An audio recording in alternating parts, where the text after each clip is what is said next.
Bonjour à tous, on se retrouve pour une vidéo de restauration de métaux. Alors comme vous savez, j'ai acquéri un détecteur de métaux récemment qui m'a été fourni par la maison de la détection, que je leur remercie aussi parce que j'ai pu faire ma première séance de test dessus et honnêtement elle marche très très bien. Pour les références de la machine, c'est une Quest X5 qui est pas mal pour les détecteurs débutants comme moi.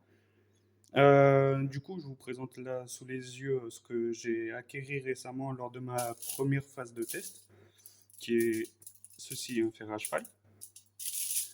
Là, je suppose soit un morceau de poignée ou quelque chose du genre. À déterminer. Si vous savez ce que c'est, donnez-moi une idée en commentaire. Alors ça, c'est très clairement un morceau de clé à molette, qui a bien vécu d'ailleurs. Et j'ai commencé à restaurer ceci, qui n'était pas trop sali. Donc ça, idem, je sais pas ce que c'est, sûrement une attache ou quelque chose du genre. Ça a sonné en argent. Pour moi, je dirais c'est plus du laiton, parce que c'est assez modelable. Donc je sais pas du tout ce que c'est. Quasiment tous les objets ont été trouvés au même endroit que je garderai secret, pas besoin de me demander ou quoi que ce soit. Donc en équipement de restauration, je vais faire une restauration tout simple, hein. Pas besoin de vinaigre, pas besoin de quoi que ce soit, juste de l'huile de coude, rien qu'avec une bonne brosse en fer, une petite éponge pour nettoyer les pellicules avec de l'eau que j'ai là, et un petit peigne que tout le monde trouve partout, honnêtement, dans des boîtes de tondeuses, dans des trucs comme ça, on le trouve facilement. Donc voilà, on va commencer par le plus simple, hein, honnêtement, on va commencer par le petit morceau de ferraille, et on va frotter dur avec la brosse en fer, et je vous dis ça dans quelques minutes. Bon, revoilà. Alors, j'ai nettoyé en profondeur la pièce métallique. Donc, pour moi, je pense que ça reste une attache. On voit clairement qu'il y a une peinture noire. Toute la rouille a été brossée avec la brosse en fer. J'ai nettoyé les poussières de rouille avec l'éponge. Comme on voit, la bassine, elle a changé quand même de couleur. Et on distingue clairement, en fait, là, une soudure par rapport à l'attache.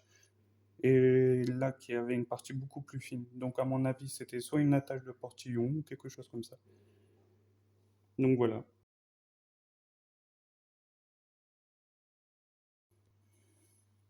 Bon, ben voilà, après quelques temps de brossage, un petit nettoyage en profondeur. Bon, le fer à cheval, il est déjà en très très piteux état, mais on peut remarquer qu'il y a quelques incrustations, du caillou. Il a quand même du vécu. Il y a même encore un clou là, juste là. Donc, je suis pas peu fier. Là, on voit clairement des petits cailloux qui sont incrustés dedans. Il est assez sympa. Là, on voit la pointe du clou. C'est quand même sympa. J'espère que pour la clé, j'aurai un meilleur résultat.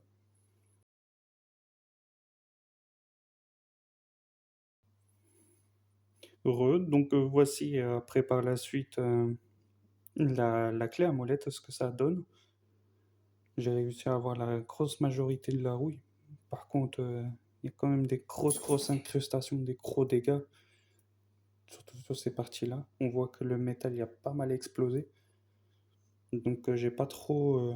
On voit quand même bien la molette. J'ai pas pu trop nettoyer par peur de l'abîmer, quoi. Et je pense par la suite, je pourrais quand même trouver une technique pour le restaurer, mais à mes risques et périls de l'endommager, quoi. Donc voilà pour ce qui est des petites restaurations. Une fois que c'est séché, on les voit un peu mieux, hein. Franchement, ils sont pas mal. Donc, si vous avez toujours un avis par rapport à celui-là, pour moi qui est une attache, je pense, n'hésitez pas à me le mettre en commentaire. Puis, abonnez-vous, mettez un like. Je vous ai épargné quand même les phases de brossage parce que c'est quand même assez pénible, j'ai envie de dire. Et à bientôt pour la suite des aventures en détection, quoi. Ciao, ciao.